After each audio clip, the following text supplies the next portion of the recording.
Acho que Está bem assim a voz? Uhum. Tá. Bom, olhando para a plateia, eu praticamente, quase todos que estão aqui são meus alunos, né? São muito poucos que não são meus alunos. E quando se fala em Spinoza, por exemplo, quando nós falamos em Spinoza na sala de aula, os objetivos seriam um pouco diferentes de uma conferência. Porque numa sala de aula a gente faz um longo percurso, né? Faz ter grandes investigações até chegar a alguma coisa. Agora, em termos de conferência, eu não tenho outro modo, né, de que, se não escolher um certo tema, eu vou escolher 2, vou tentar passar 2 temas, e reduzir e tornar o mais claro possível para que se possa entender. Então, o que eu vou fazer? Eu vou pensar Spinoza e a sua questão de liberdade e servidão. Spinoza e a questão da liberdade, Spinoza e a questão da natureza.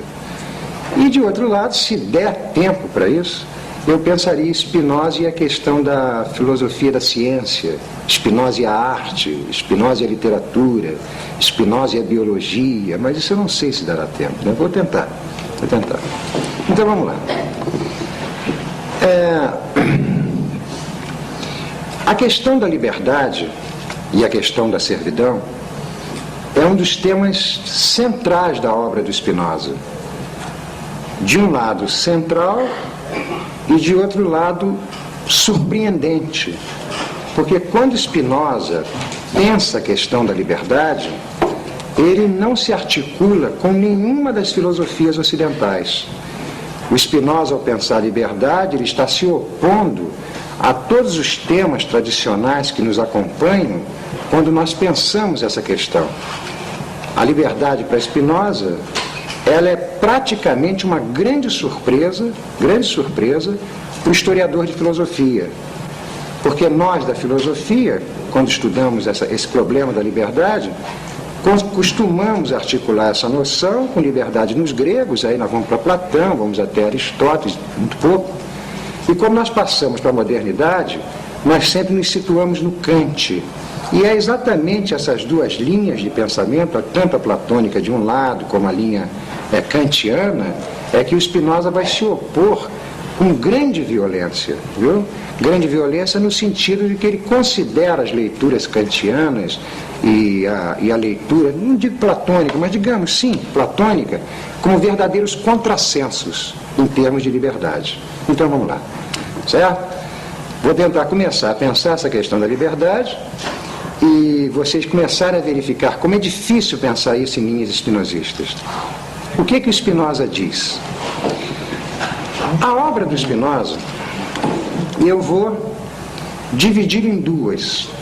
Digamos que de um lado o Spinoza pensa Deus. De um lado ele pensa Deus.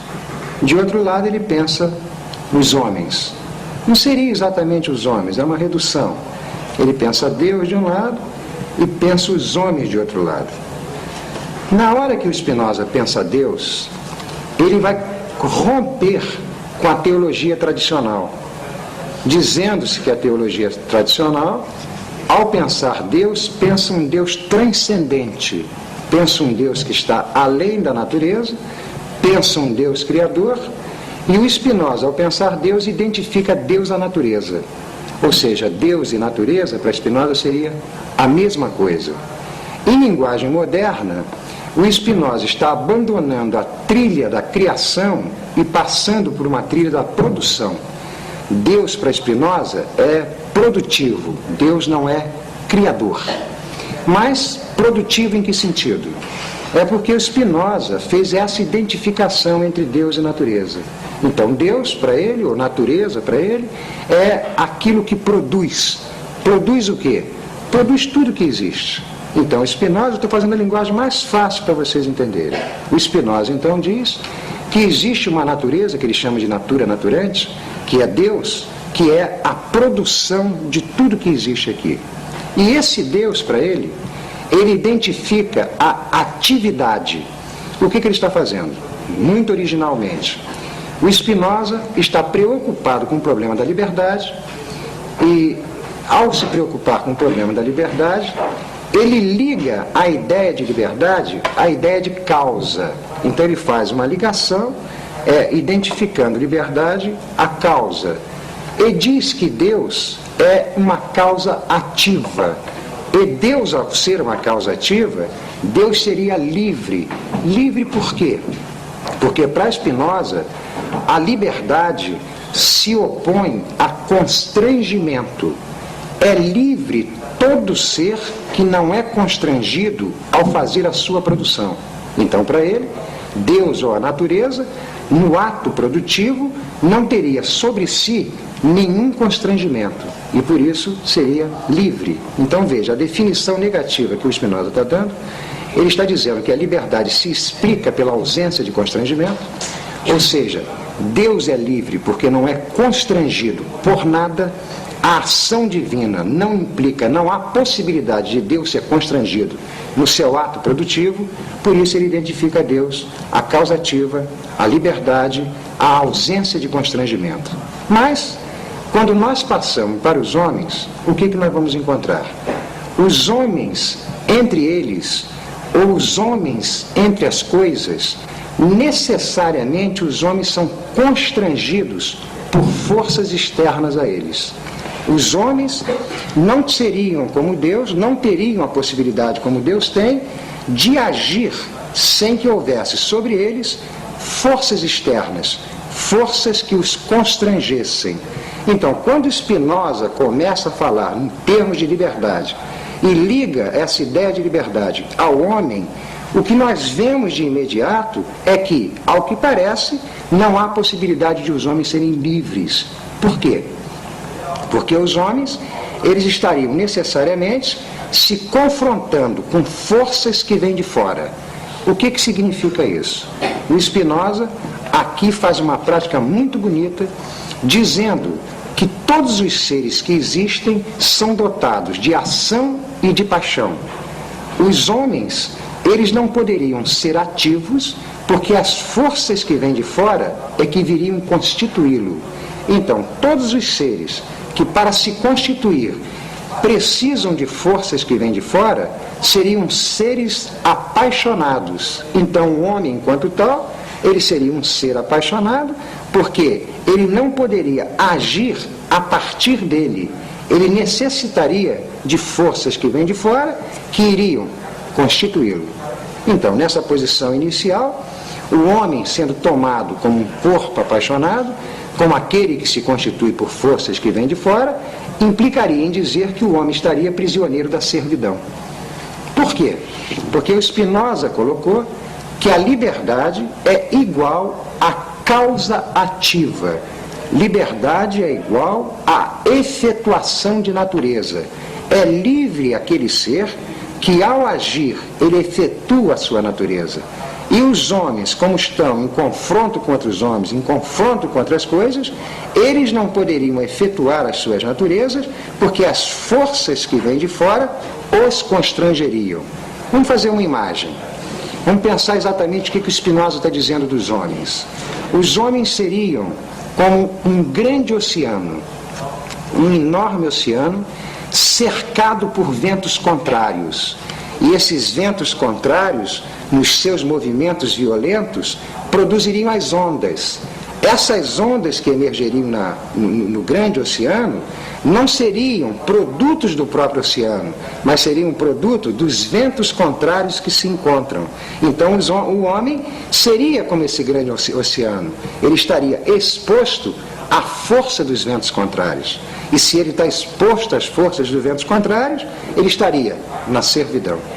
Então, toda a questão do Spinoza é, encontrando a natureza humana nesse universo em que as forças contrárias não param de passar sobre ele, toda a questão do Spinoza é investigar se o homem, em alguma situação, ele pode ser livre. Ser livre seria o quê? Ser a causa ativa das suas próprias ações. Foi bem? Não para meus alunos, não, para quem não é meu aluno. Se foi claro. Foi claro? tá? Porque vou me sustentar nisso para seguir, viu? Então, resumindo, Deus é livre, porque nada o constrange. Os homens, pelo menos nesse espaço que eu estou colocando para vocês, nesse momento, ao homem estaria impedida a liberdade. Por quê? Porque necessariamente os homens se defrontariam com forças que vêm de fora. E essas forças que vêm de fora o constrangeriam.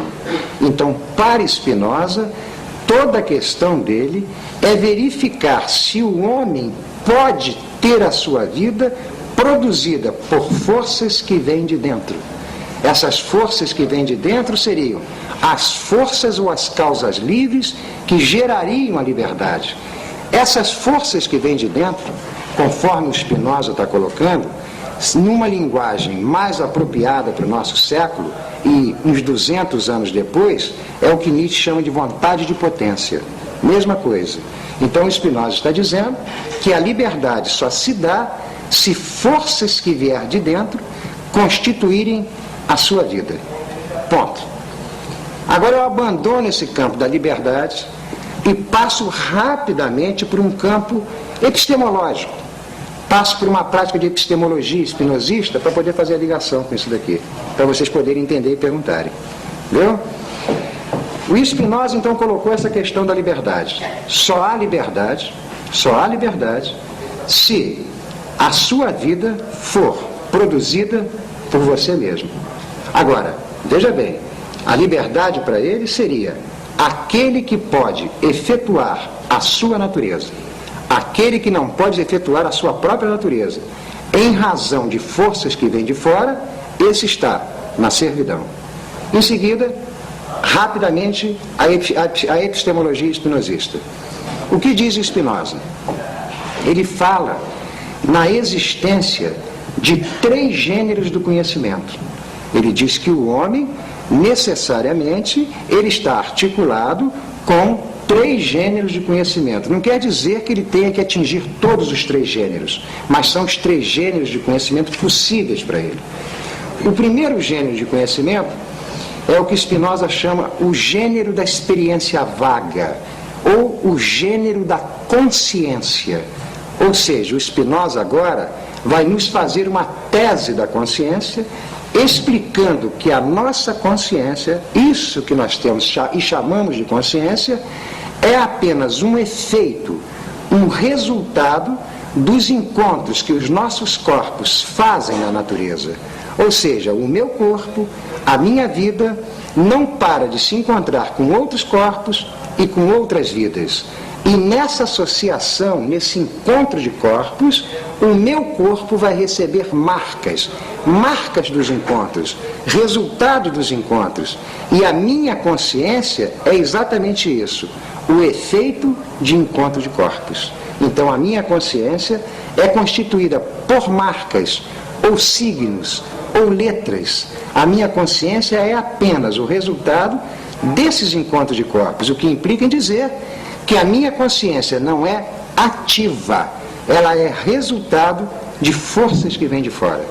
Ora, se a minha consciência é resultado de forças que vêm de fora, significa que o homem da consciência é o homem da servidão. O homem da consciência, o homem que não consegue ultrapassar a sua própria consciência, ele estará sempre constituído por essas forças que vêm de fora, e ele é um corpo apaixonado, ele é um efeito em termos físicos, ele é um resultado. O que ele é então?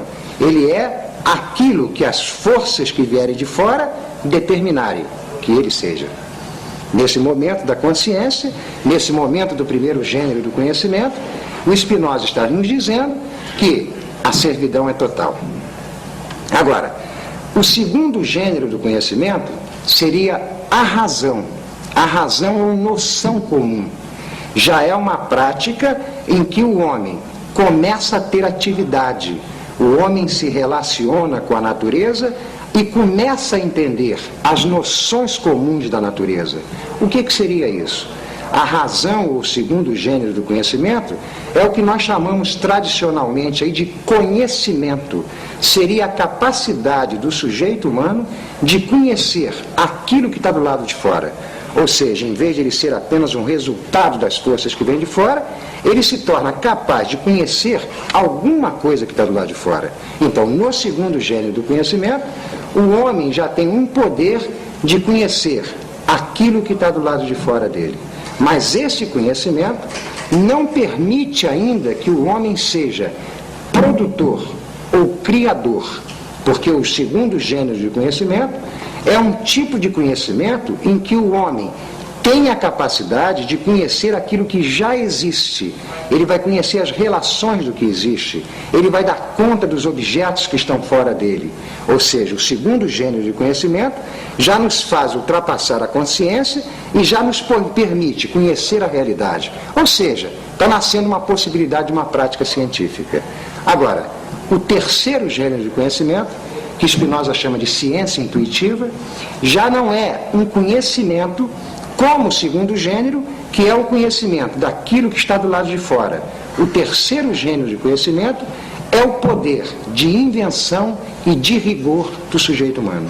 É quando o sujeito humano, em vez de apenas estar conhecendo aquilo que está fora dele, pelo terceiro gênero de conhecimento, por essa ciência intuitiva, o sujeito humano vai inventar e criar.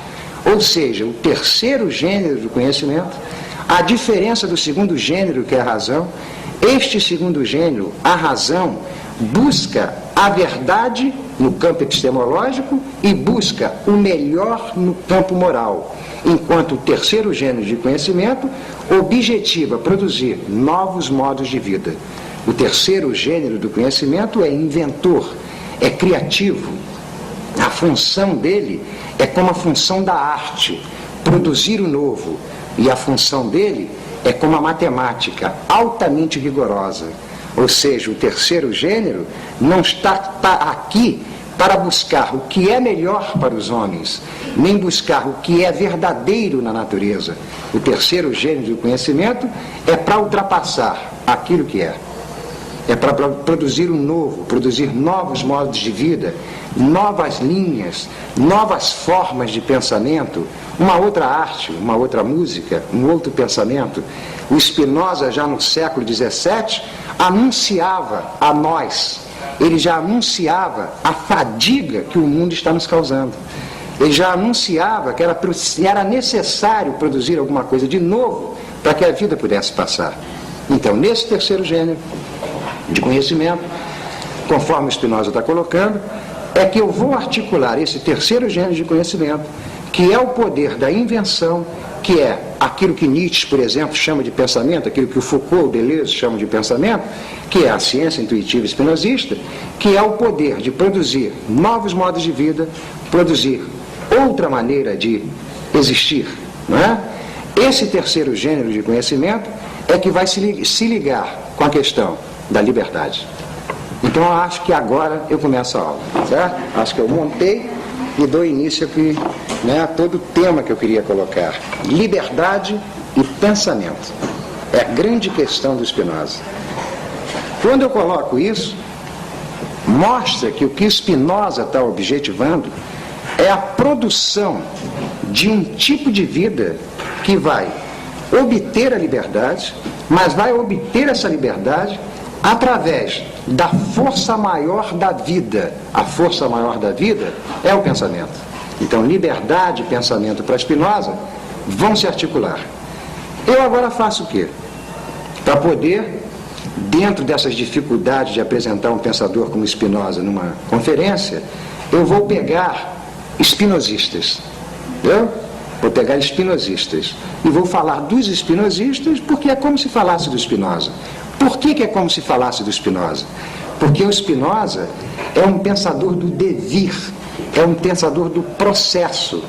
Ele não existe de modo nenhum uma obra do Spinoza.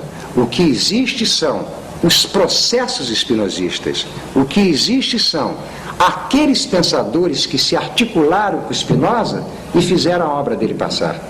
Aliás, nós não podemos pensar nenhuma obra que não seja assim.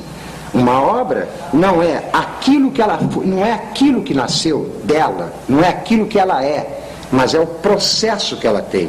Ou seja, que autores, que pensadores se articularam com Spinoza? Quem se ligou com Spinoza?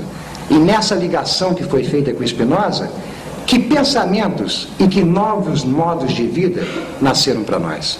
Porque se não nasceram novos modos de vida, ou se novas linhas de pensamento não passaram, não foi articulação com Spinoza, certo?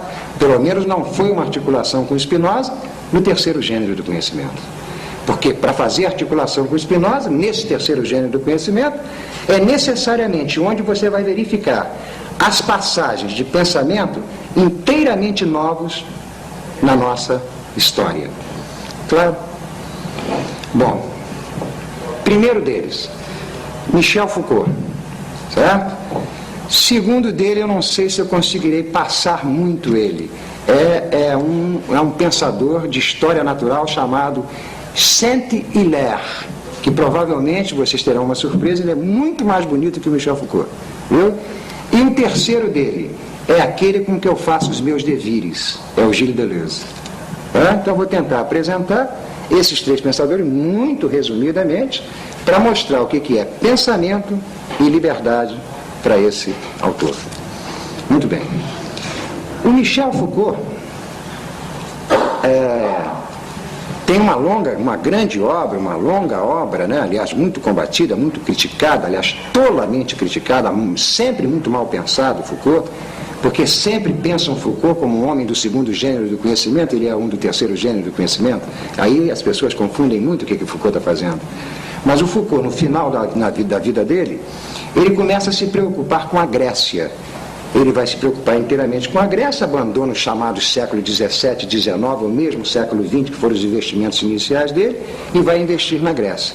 Ora, quando nós vemos um filósofo do século XX, nesse século tão atordoante dos fracassos das revoluções, etc., né, atordoante para nós aqui, vemos um Foucault retornar à Grécia, às Grécias do 5 e do 4, a impressão que nós temos é que Foucault abandonou o campo de batalha e se encaminhou para as curiosidades, mas não é nada disso.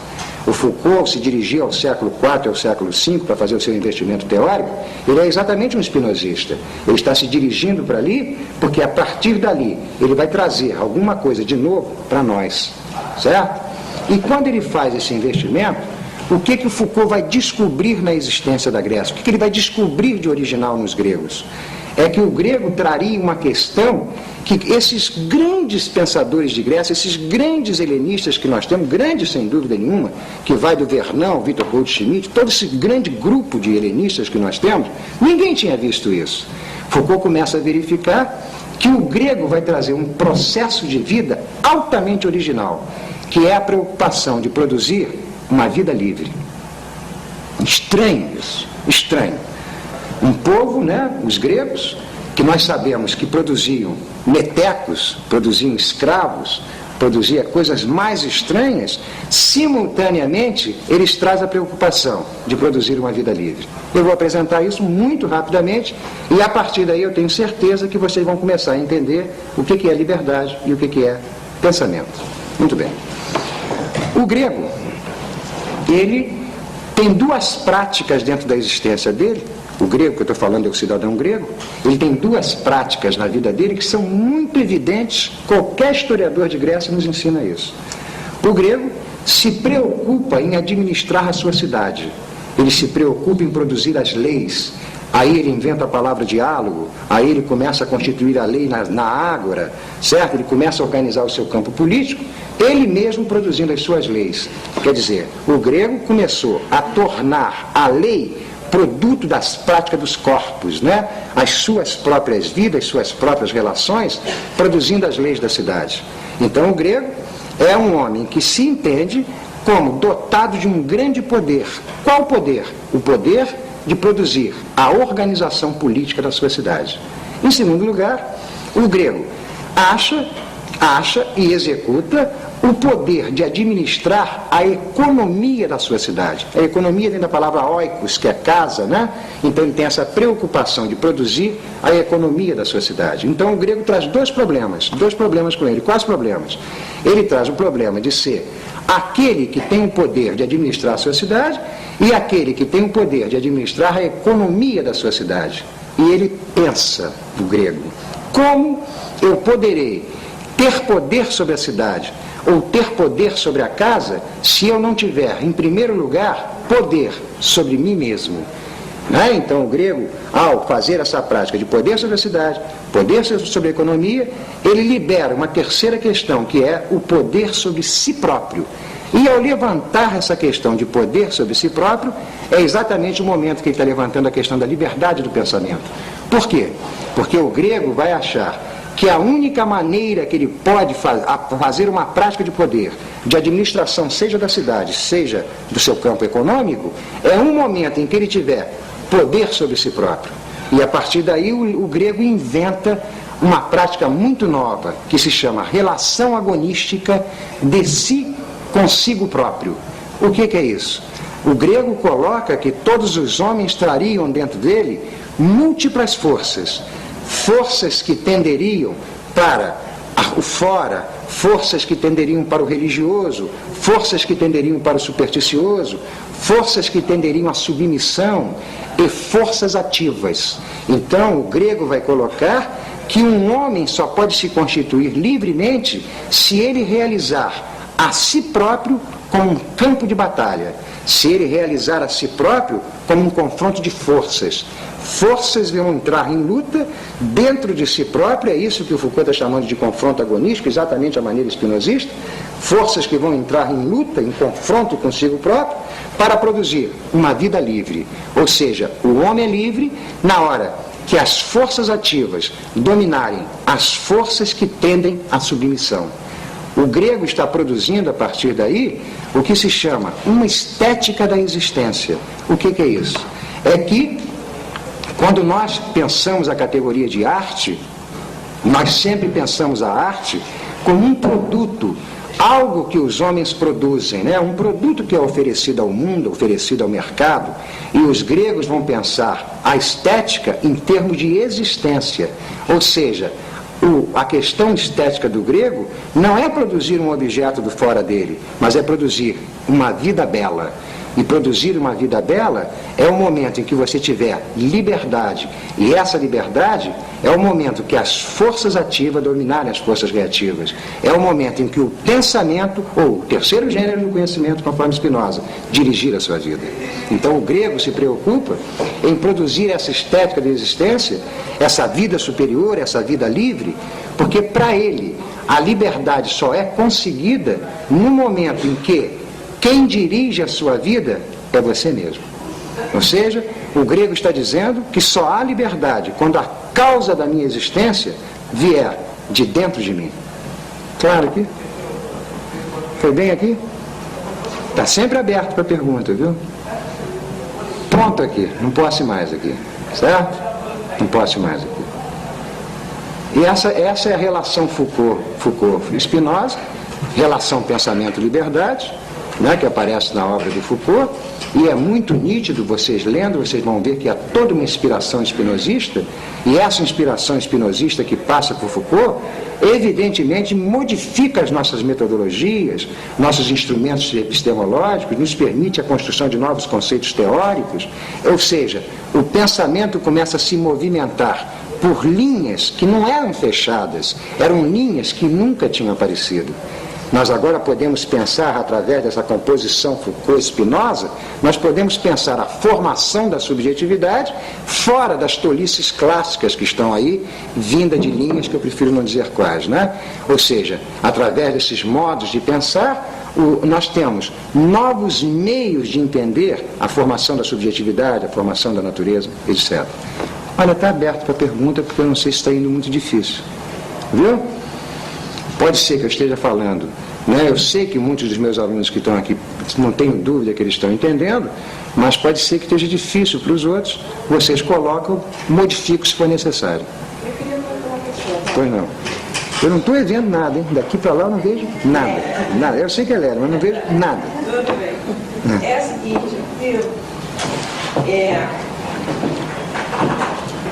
é um questionamento, na verdade.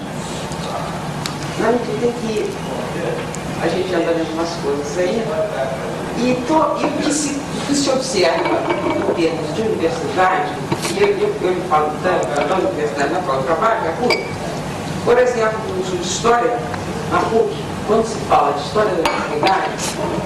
História da Antiguidade. Começa na Grécia. Quando eu fiz o curso de História, a gente pensava na Egito, Mesopotâmia, etc.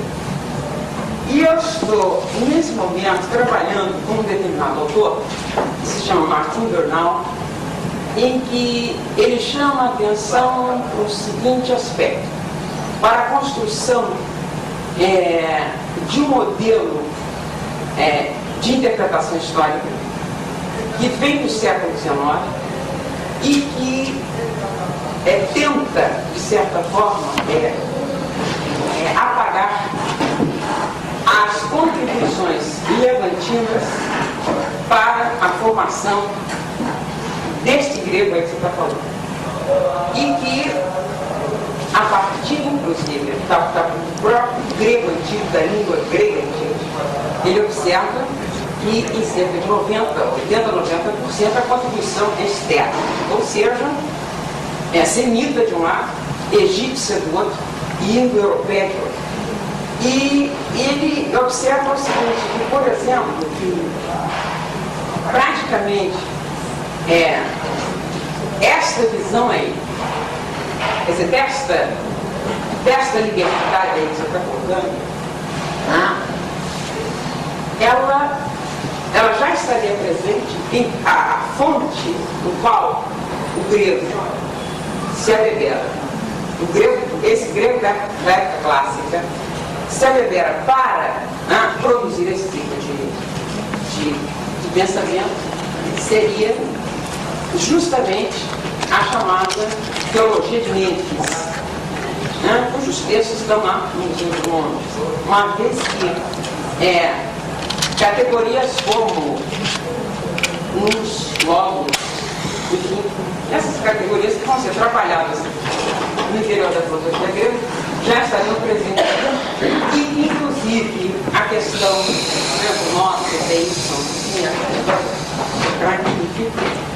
já estaria presente num tipo de pensamento que antecede a própria Grécia, na própria formação da Grécia, e que justamente os séculos V e IV seriam os séculos em que você tem um certo investimento no nacionalismo. Bom, Lélia, como Foucault veria a sua questão? Eu acredito que ele responderia de que forma? A questão do Foucault, Foucault espinosista, sempre mantendo essa posição para não ficar perdido o tema. Foucault enquanto uma linha altamente espinosista. A questão do Foucault, ela deriva das grandes investigações históricas que nós temos por aí. Porque nós vemos todas essas investigações históricas que aparecem para nós dirigidas para determinados objetivos que não serão o mesmo do Foucault. A originalidade do Foucault, para ficar bem clara, e não me alongar na resposta, a originalidade do Foucault é que ele se preocupa com a questão de formação de subjetividade grega. Bom, quando nós ouvimos esse título, esse sintagma, formação de subjetividade, nós temos já um índice de entender mais ou menos o que o Foucault quer fazer, ou o que ele está falando. Ele quer pensar como emerge dentro de um campo social, século V, século IV da Grécia, o sujeito humano. O que é o sujeito dentro da Grécia? E o que o Foucault faz? O Foucault abandona as tradições das pesquisas, e aí ele diz, pelo menos na História da Sexualidade 2 ele nos diz isso, que ele abandona a tradição das pesquisas exatamente porque ele vai encontrar entre os gregos essa prática que ele está chamando de relação de si para consigo próprio, de agonística, que ele encontra isso nos gregos. Muito bem, ele encontrou isso nos gregos, então ele vai para frente, ele começa a fazer esse trabalho, vem fazendo os trabalhos depois em Roma, vem para a Idade Média, ele vem seguindo o trabalho dele. Agora, será que o Foucault ligou isso com algum outro campo histórico? Se ele articulou isso com outro tipo de campo de saber? Não, ele não fez essa articulação. Isso não quer dizer que não possa ter havido, mas talvez queira dizer que o Foucault toma essa prática dos gregos como uma invenção grega. Ele toma como uma invenção grega. Ele coloca muito claramente na obra dele de que essa prática de produção de subjetividade por relação de si para consigo próprio, ou seja, o tal terceiro gênero de conhecimento do Spinoza, como alguma coisa que foram os gregos que inventaram, e que você não poderia dar conta, aí está a sua questão, você não poderia dar conta disso na análise ou na investigação de qualquer campo de saber. Ele diz não poderia. Porque o que ele está falando aí não é propriamente um campo de saber, ele está falando em campo de poder. São relações de forças, são novos tipos de relação de força que os gregos estão produzindo. Essas relações de forças que os gregos estão produzindo é exatamente o que Spinoza está chamando de natureza livre. Porque a noção de natureza do Spinoza, que eu vou tentar passar nessa segunda parte, vai ser muito difícil, eu vou tentar passar, é que desloca exatamente a questão que você teria colocado. Porque é evidente, muitos leitores do Foucault verificam se os gregos inventaram alguma coisa nova, e o que eles inventaram? A relação de si para consigo próprio. De onde saiu isso? É evidente. Então o Foucault dá uma resposta vaga, muito vaga. Ele diz, não, sem dúvida nenhuma, isso deriva dos saberes gregos, que leva para o teu campo. E os saberes gregos derivam de onde? Mas o que importa para Foucault não é o fato de ter derivado dos saberes. O que vai importar para ele é aquela invenção grega. É essa invenção grega. Ou seja, o grego tentando produzir uma subjetividade livre, que segundo Foucault isso vai ocorrer dentro da Grécia, mas ao longo da história vai ser capturada. Porque o que o grego está visando ali é produzir um sujeito com o direito da liberdade, com o direito da diferença, com o direito da metamorfose. Por exemplo, se nós ligarmos essa invenção grega com o nosso tempo, que é um tempo que se preocupa em produzir individuação e identidade, a prática grega reaparece aqui dentro de nós. Quer dizer, uma tentativa constante de produzir uma subjetividade livre, diferencial, metamorfose, etc. Não sei se foi bem, Lélio, tá? Bom. Só tem uma pergunta aqui. Tá. Você falou em conhecimento, eu não sei se seria para a segunda parte aí, né, da palestra, mas como é que, do ponto de vista do Spinoza, ele define esse conhecimento? É uma geração que vem daquelas forças interiores ou é totalmente condicionado pelas forças exteriores? Quando eu coloquei a questão do conhecimento, eu coloquei o primeiro gênero, né, que eu identifiquei a consciência. A consciência seria necessariamente muito mais do que aquilo que eu disse, ouviu? A consciência seria determinada por forças que vêm de fora. Como é que Spinoza explica isso? Ele explica da seguinte forma: nós somos um corpo. Eu vou reduzir o máximo para fazer bem claro, viu? Nós somos um corpo e somos cercados por multidão de corpos. Como nós somos um corpo e somos cercados por uma multidão de corpos, nós estaríamos, pelo menos, entre aspas, sob a dominação do acaso dos encontros. O que quer dizer isso? Nós não podemos fazer o domínio dos encontros que o meu corpo vai fazer ao longo da sua existência. Então, nós não paramos de fazer encontros com outros corpos por aí. A nossa existência se daria por esses encontros de corpos. E os corpos com os quais nós nos encontramos, eles produziriam forças sobre os nossos. E essas forças que eles produziriam sobre nós, daria como resultado as marcas. As marcas são os signos, porque o Spinoza está fazendo uma teoria da consciência totalmente oposta às teorias clássicas que nós temos no Ocidente. Porque nós temos duas teorias de consciência que predominam no nosso mundo, a marxista e a fenomenológica, consciência intencional, por exemplo, que o Spinoza está se opondo a isso. Ele está dizendo que a consciência é um resultado de encontros e marcas.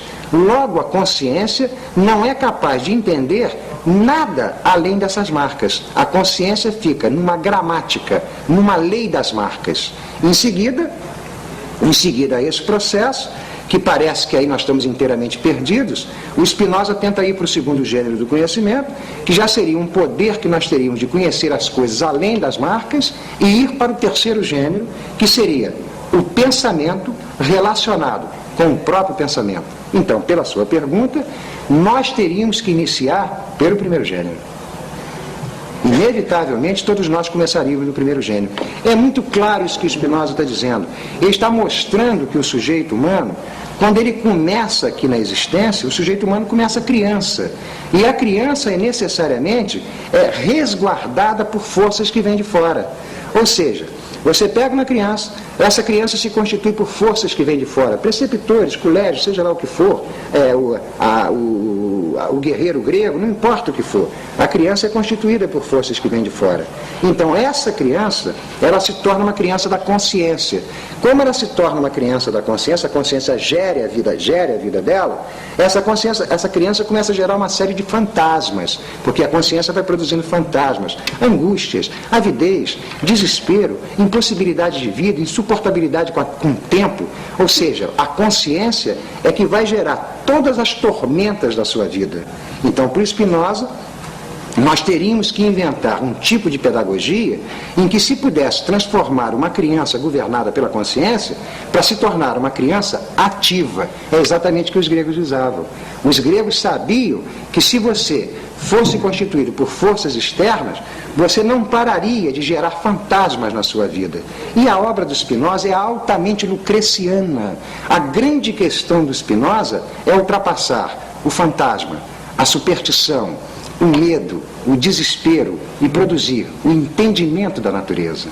É isso que ele visa.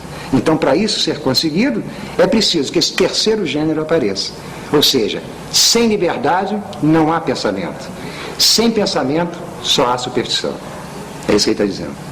E o grande adversário do homem, olha como ele é antiplatônico. E como nós somos modelados pelo Platão. Para o Spinoza, o grande adversário da liberdade, o grande adversário da vida, não é o erro. O grande adversário da vida é a superstição e a tolice. Que isso não para de nos circundar. E isso só pode ocorrer se o pensamento passar a ser o governador da nossa existência. Não sei se foi bem aí também. Foi bem? Querem mais alguma questão?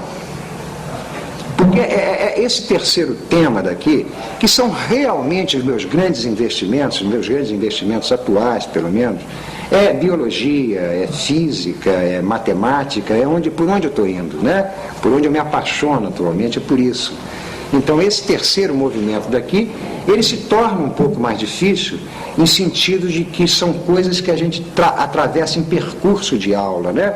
Grandes movimentos de aula. Eu faço as coisas mais incríveis, eu dou aulas aqui, eu tenho vários alunos meus, que eu dou aula, inclusive sem citar o Spinoza, trabalho no Pierre Clastres, trabalho no Gordon Childe, tudo para puxar um Spinoza lá na frente, né? Visando puxar ele. Então, nesse terceiro gênero do conhecimento, nessa questão do Spinoza e o terceiro gênero do conhecimento, Spinoza e a natureza, o Spinoza vai romper literalmente, com toda a tradição do pensamento de natureza que nós temos no Ocidente. Vai romper literalmente. Porque para Spinoza, a natureza não se explicaria por esses modelos que nós temos. A natureza, para Spinoza, é alguma coisa, vou chamar, do que os medievais chamam de singularidade, força das singularidades.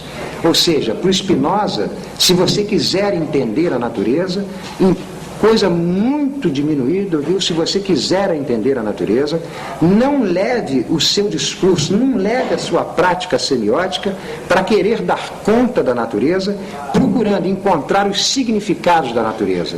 Por quê? Porque a natureza não tem nenhum significado.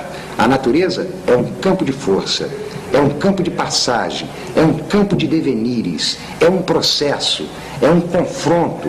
Ou seja, o que nós nos equivocamos ao pensar a natureza é que nós jogamos semióticas da significação. Nós tentamos dar conta da natureza querendo dar-lhes significados.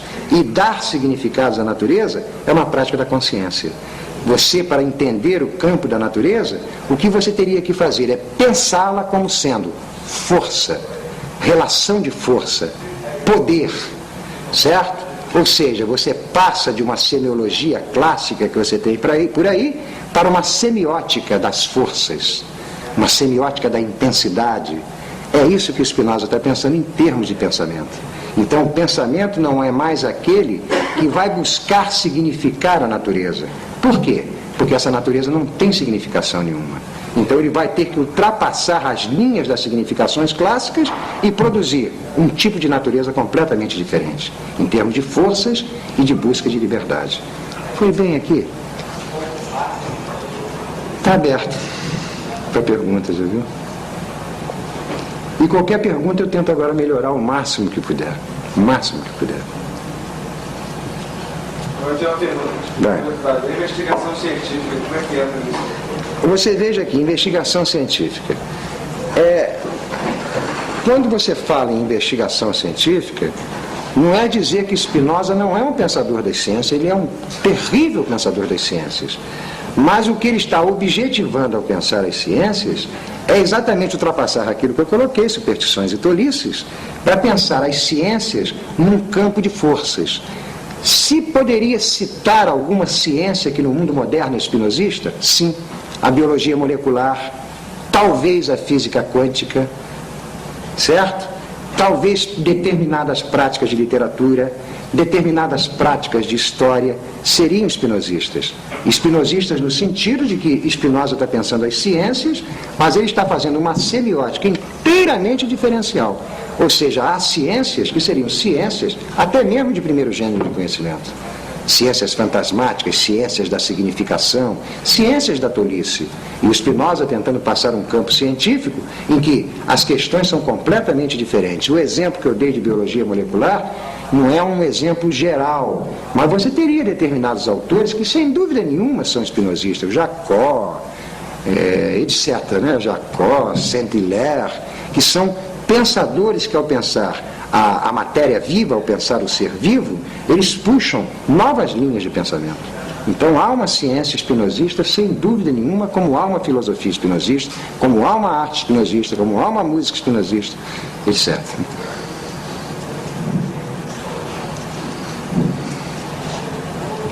Sigo mais? Vou em frente mais um pouquinho?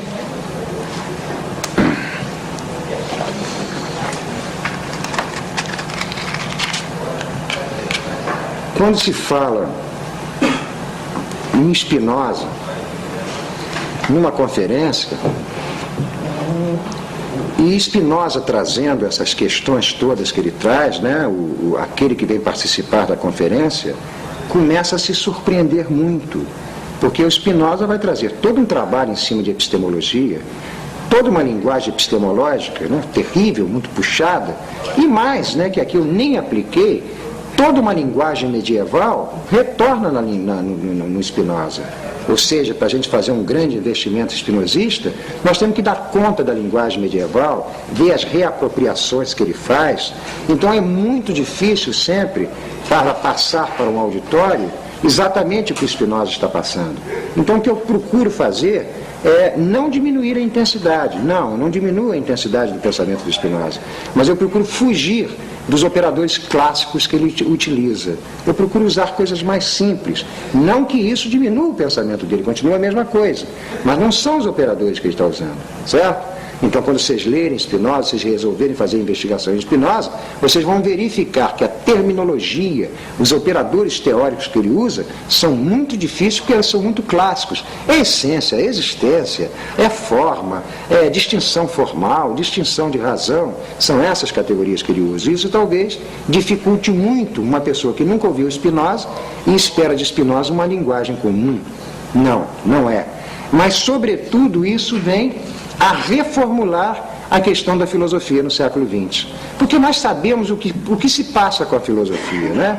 A filosofia, afora Deleuze, Foucault e essa linha de Frankfurt alemã, ela está completamente desprestigiada. A filosofia passou a ser serviçal das histórias, serviçal das ciências. O que o Spinoza, ou o Nietzsche, ou o Deleuze, o que eles estão fazendo é recolocando a filosofia no seu lugar. Ou seja, a filosofia é exatamente o terceiro gênero do conhecimento. É pela filosofia, com a filosofia, que nós fazemos as maiores associações com a natureza. É com ela que nós aprendemos que a natureza não é, atenção, nosso mestre, ela é nossa aliada. Nós aprendemos que fazendo alianças com a natureza, a nossa vida vai se engrandecer. Ou seja, a filosofia se torna, de um lado, uma epistemologia, mas, sobretudo, uma ética. Daí o nome ética da obra dele. Certo? A filosofia é exatamente para produzir uma vida superior. Agora eu deixo para vocês. Professor, quais seriam os mecanismos, não sei se ele tem alguma coisa, como é que a gente desarticularia a consciência, as forças que vêm de fora, do terceiro gênero, da ciência? Olha, o que diz Spinoza é o seguinte, aqui até muito próximo do que o Nietzsche diz, viu? Ele diz que a consciência é um órgão da vida. A consciência é um órgão da vida. E ela teria a função de dar conta dos encontros em que nós vivemos, certo? A consciência seria alguma coisa muito próxima ao hábito, no caso do Hume, muito próxima ao hábito. A consciência, ela iria dando conta das nossas relações imediatas. Mas o que nós temos que evitar é que a consciência se torne epistêmica e ética. Porque se ela se tornar epistêmica e ética, nós vamos ver uma epistemologia e uma ética do medo, do terror e da tolice. Porque ela é apenas um resultado. A consciência não é uma força da natureza, ela é um efeito das forças da natureza, ela é resultado das forças da natureza. Então é exatamente ultrapassar a consciência, desqualificar a consciência. Eu não disse acabar com a consciência, eu disse desqualificá-la enquanto práticas éticas e epistemológicas, que é exatamente o movimento socrático. Porque quando você lê a história da filosofia, você verifica que o que o Sócrates vai fazer é transformar a consciência como o nosso centro de saber. Ele transforma como centro de saber e o Ocidente vai seguir essa trilha. O que o Spinoza está fazendo é desqualificando a consciência. Ou seja, não é melhorar a consciência, é desqualificá-la enquanto poder, que ela não tem nenhum, de nos conduzir para uma vida superior. Sempre que nós formos regidos por elas, nós estaremos fantasmatizados. Cláudio, por exemplo, depois você vê a psicanálise no sentido lacaniano, tá? Articulada com você. Por exemplo, quando nós lemos Lacan, ou quando nós lemos uma obra de dois espinosistas, Deleuze e Guattari, o Antiédipo, nós temos uma surpresa imediata. Inicialmente, não há dúvida nenhuma que Lacan é um grande pensador, não há dúvida nenhuma, que vai nos deixar muitas coisas, tá, para os outros séculos, não há dúvida nenhuma. Mas, quando nós lemos Lacan, a obra do Lacan, que está pensando o quê? Está pensando a herança do Freud, o inconsciente. E quando vemos o Deleuze e Guattari no Antiédipo e no Mille Platô pensando a mesma coisa, o inconsciente, nós temos a maior surpresa. A maior surpresa. Porque nós que estamos habituados com as leituras Freud, psicanálise francesa de 30 para cá, nós tomamos a maior surpresa, porque enquanto que a psicanálise está falando no inconsciente, está dizendo família, castração, Édipo, fantasma, nós passamos para cá, para o Antiédipo, o que a gente lê? Forças, máquinas, combinações, passagens de limite. O que nós vemos? Nós vemos um pensador, cá do lado direito, né, espinosista, pensando o inconsciente como um campo de forças. E cá, do lado de cá, o inconsciente como um campo de significações. Então, evidentemente, o inconsciente que querem nos passar é o inconsciente da superstição.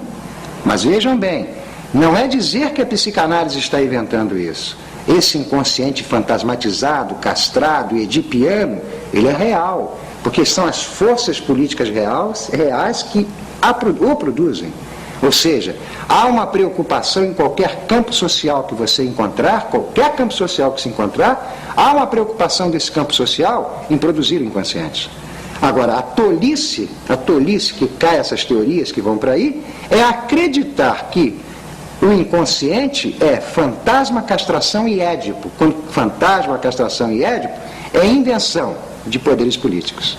Por isso que o Deleuze, ao pensar o inconsciente, o Deleuze Spinoza, ao pensar o inconsciente, ele vai relacionar o inconsciente a um campo de força, a um campo produtivo, inconsciente marxista, sem Marx sagrado.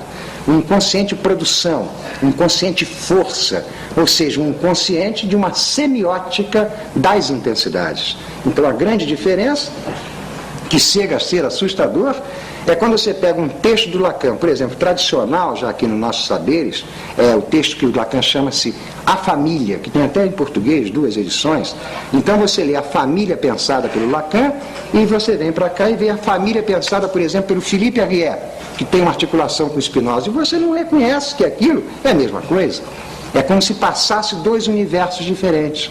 De um lado, uma estrutura significativa, uma estrutura apavorante, uma estrutura do pecado, uma estrutura do crime, uma estrutura do pecado original, uma estrutura da dívida infinita, e do outro lado você vê um campo de força, um campo de afetos, uma linha de encontros, uma linha de alegria, uma coisa...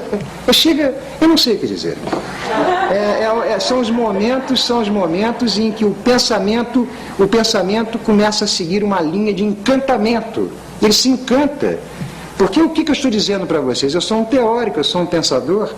Eu, na minha formação teórica, teve o meu momento psicanalítico, o meu momento freudiano, eu me invadi por aquilo.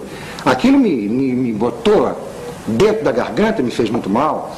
Então, quando eu encontro pensadores tipo de Spinoza, com os quais eu posso fazer um agenciamento e começar a passar uma coisa nova, não é que me dê uma esperança, não é isso. O Spinoza vai condenar a esperança também. Não é nada disso. Eu começo a entender que a vida pode ser uma coisa muito bonita. Muito bonita quando? Quando eu a penso enquanto devires e produção, e não enquanto eu a penso enquanto campo significativo e fantasmático.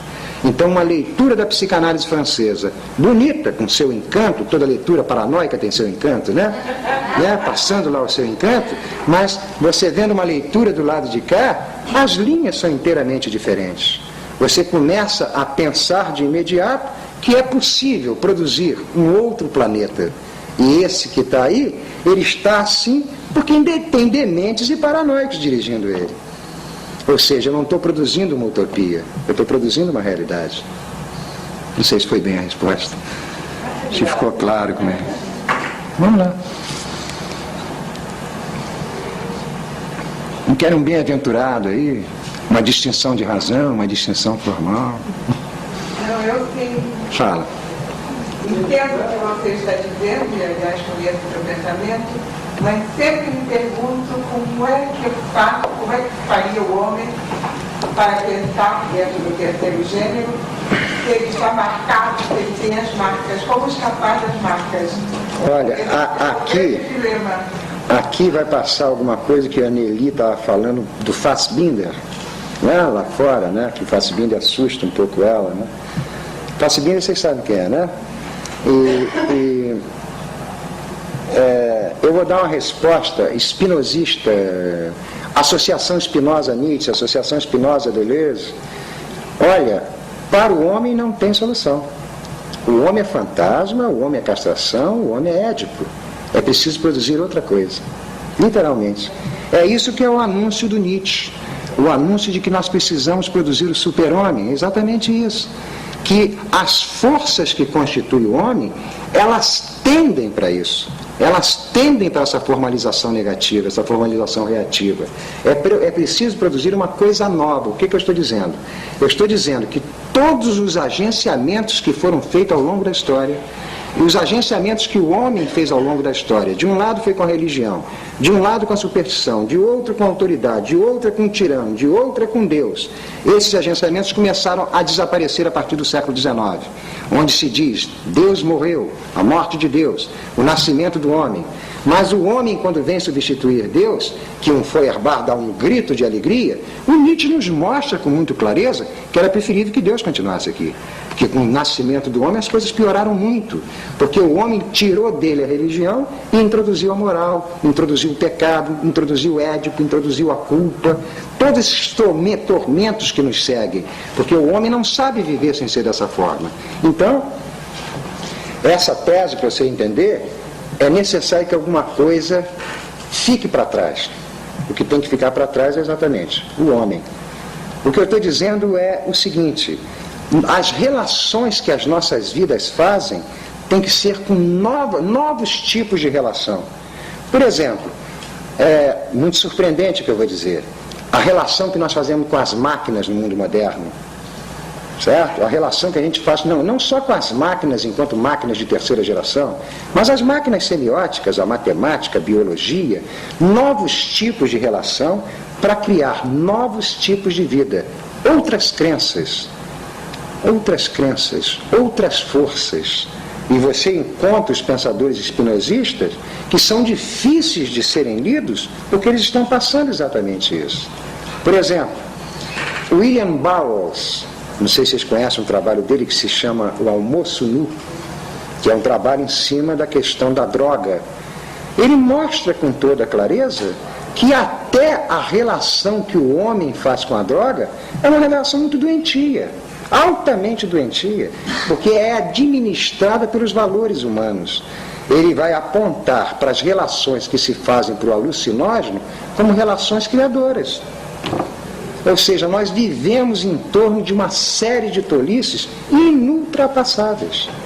Por quê? Que nós precisamos sempre desses tipos de valores.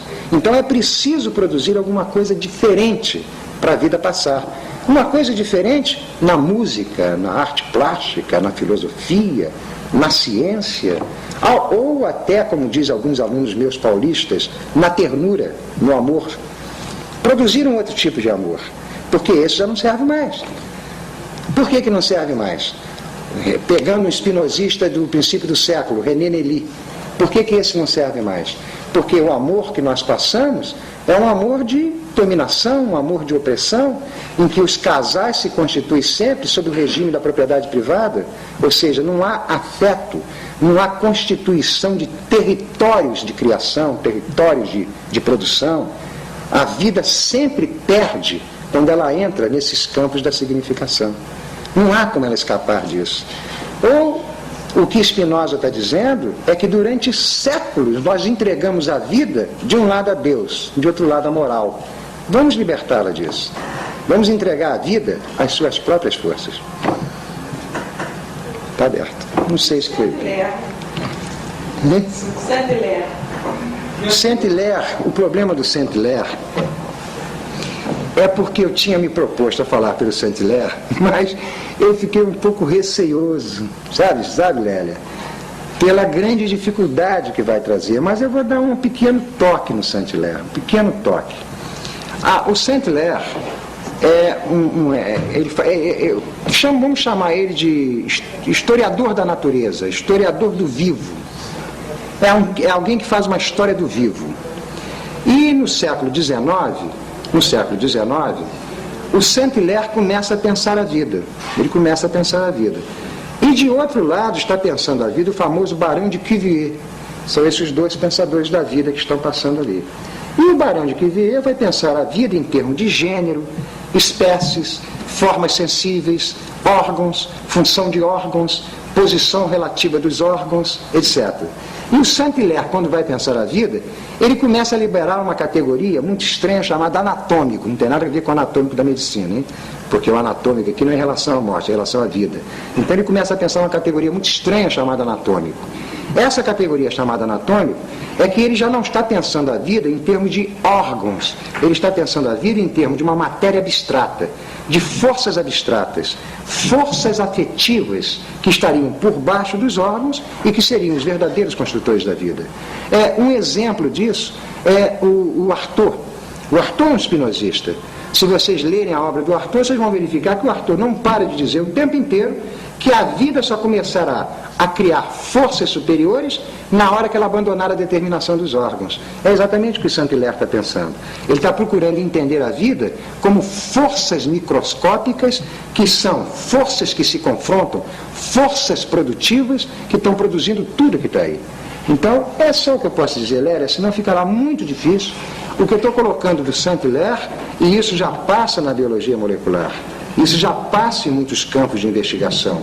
É o que se chama plano de natureza, plano de composição. Em termos filosóficos, é a univocidade contra a analogia. Certo? Meus alunos acho que já conhecem isso. É é toda uma maneira de pensar a vida completamente diferente, sem modelos significativos, modelos orgânicos. A vida é um campo de forças, a vida é um campo abstrato de força. Atenção, a vida é um campo abstrato de força. É exatamente nesse lugar que o pensamento vai trabalhar. A consciência nunca poderá dar conta disso, porque a consciência vive na significação. O segundo gênero não pode dar conta disso, porque a questão do segundo gênero é a relação dos corpos. É o terceiro gênero, o pensamento, que vai pensar essas forças abstratas constituintes de tudo que está aqui. Então, Saint-Hilaire, que foi massacrado no tempo dele, né, pelo Cuvier e seus acéfalas, ele libera um tipo de pensamento sobre a vida, onde você não encontra fantasmas, almas, órgãos, todas essas tolices que nos cercam. Ele tenta produzir um entendimento sobre a vida inteiramente original. E é epistemologia, porque o pensamento do Saint-Hilaire, aí tem a obra do Perrier, né, nos mostrando isso, é uma coisa fantástica, já tomada pelo nosso momento atual. O Deleuze, quando pega essa questão, ele mostra que se nós seguirmos esses movimentos modernos da biologia, nós modificaríamos todo o entendimento que nós temos nas teorias das causas, nas teorias das composições, na teoria das formações sociais, na teoria do inconsciente. Tudo isso se modificaria se nós fizéssemos essa associação com Spinoza, pela via do terceiro gênero do conhecimento. Então, o que é Spinoza em linguagem, né, bem simples? O Spinoza é um pensador que pensa corpos. A questão dele são os corpos. O que são os corpos? Os corpos são aqueles que fazem encontros. Então, a vida de cada um de nós se explica pelos encontros que nós fazemos. Encontros que trazem composição e aumento de forças e encontros que decompõem. Isso seria a nossa existência. Ou seja, para Spinoza, toda a questão da vida se explica por encontros afetivos. Encontros afetivos implicam em dizer que cada um de nós geraria para a sua própria vida os territórios afetivos. A nossa vida passaria pelos territórios que nós construiríamos. As vidas que não são capazes de produzir os territórios de expansão, elas necessariamente se castrarão e se edipianizarão. O Spinoza é, de um lado, um epistemólogo, mas sem dúvida nenhuma, um libertário, né? Alguém que pensa a liberdade em alto nível. Porque nada para ele se conquistará nessa natureza se não houver liberdade. Ou seja, nada se conquistará se esse oceano, que é varrido pelos ventos contrários, não passar a produzir as suas próprias ondas. Pessoal, os sujeitos filósofos não têm consciência do mesmo modo? Não, eu disse que não. Eu disse que não. Você pega, por exemplo, a fenomenologia do Husserl, você pega o pensamento marxista, que não entenderá a consciência assim. Eu diria, por exemplo, o Bergson entende a consciência do mesmo modo. Entenderia do mesmo modo. A consciência é um resultado, é um efeito. Porque o que ele está dizendo, isso me parece uma coisa muito clara já no nosso tempo, né? Depois do Freud, né? Até tem Léria trabalha nessas questões. Freud, Marx, é famoso, né? Depois de Freud, Marx, Nietzsche, é famoso, né? Na filosofia. Nós não podemos pensar a consciência como ela era pensada antes. Há outras forças dentro de nós. Identificar a consciência como a comandante das nossas vidas já é muito difícil no nosso tempo. Muito difícil. Ainda que passe isso, ainda passa. Mas é difícil. É difícil. Hoje figuras muito novas, como inconsciente, desejos, conatos, etc., começam a aparecer. E você verificar que outras forças, além da consciência, passam na nossa vida. Consciência é diferente do conhecimento. Hein? Consciência é diferente do conhecimento. E daí? Não entendi bem o que você quis dizer. Consciência é diferente do conhecimento. Sim, mas não sei, você Porque era marcas. Consciência seria marcas. marcas, né? Marcas seria conhecimento. Não, em Spinoza, pelas marcas você não conhece nada. Pelas marcas você conhece as marcas. Não conhece nada. A função do conhecimento é conhecer a natureza. Conhecer é conhecer a natureza. E a consciência só conhece marcas. É isso que ele está dizendo. A consciência é vítima das marcas. Ela não pode ultrapassar marcas e entender a natureza. Por isso o homem da consciência, quando ele pensar a natureza, não tenha dúvida que a natureza dele é cheia de mitos, fantasmas, deuses, terrores, etc. Não tem como vir de outra forma. Não tem outro jeito, ele está todo marcado. Aí você pode pensar a função dos mitos, você pode pensar o que corre exatamente na história. Eu vou dar uma explicação para você. Há um texto daquele menino Michel Tournier, eu não sei bem o título do livro, acho que é Lágrimas de Ouro, uma coisa assim. O Michel Tournier conta uma história que talvez clareie isso que eu estou dizendo. Ele conta a história de um determinado povo, que esse povo acreditava que quando o vento do norte soprava, esse vento do norte trazia com ele a morte, trazia a morte com ele. Então Michel Tournier explica que esse vento do norte é uma velha marca desse povo das invasões nômades. Não sei se ficou claro. São as marcas. Sobretudo as marcas infantis, é a coisa mais fácil de se entender. Você entender que para você produzir uma subjetividade enfraquecida é não fazer daquela criança uma força ativa. Ela só traz para a vida os seus fantasmas. Por que ela traz para a vida os seus fantasmas? Porque ela não entende a natureza.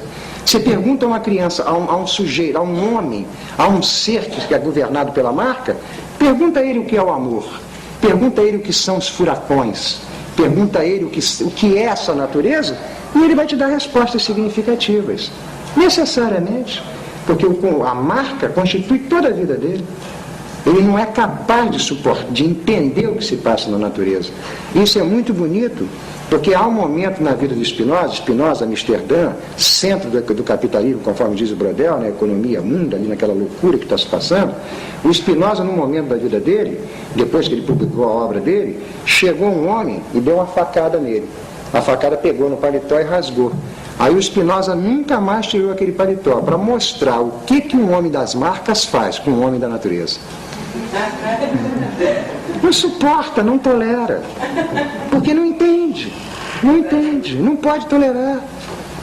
É impossível para ele entender aquilo, entender que a natureza são forças, e que a consciência é resultado disso. Não sei se foi clara a resposta.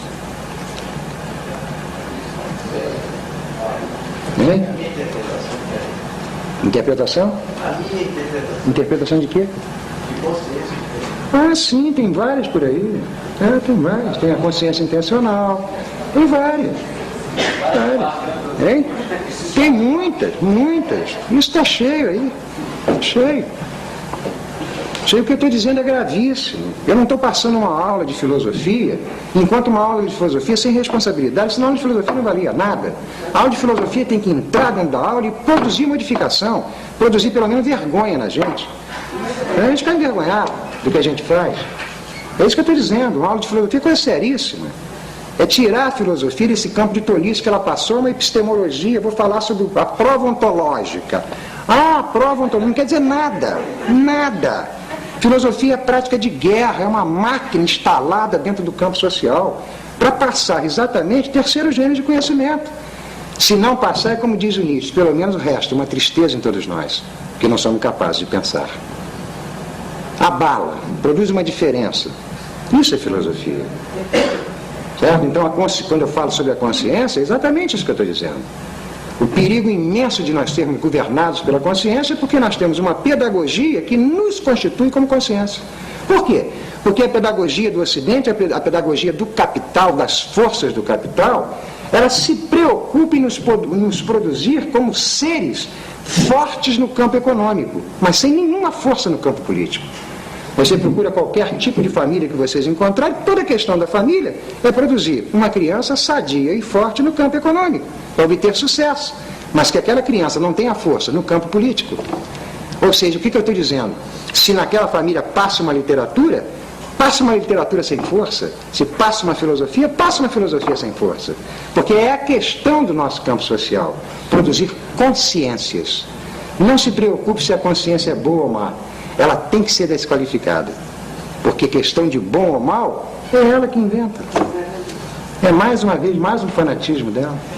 Professor, campo das emoções ficaria onde? Nas marcas? Olha, não. Emoções, paixões e sentimento, eu vou misturar esses três nomes. Viu? É claro que numa filosofia de aula, de sala de aula, eu teria que distinguir emoção, paixão e sentimento. Mistura os três para não haver confusão.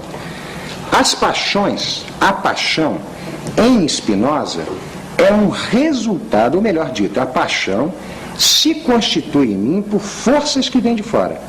Ou seja, Spinoza fala num corpo ativo e num corpo passivo. O corpo passivo é aquele que se constitui por forças que vêm de fora, certo?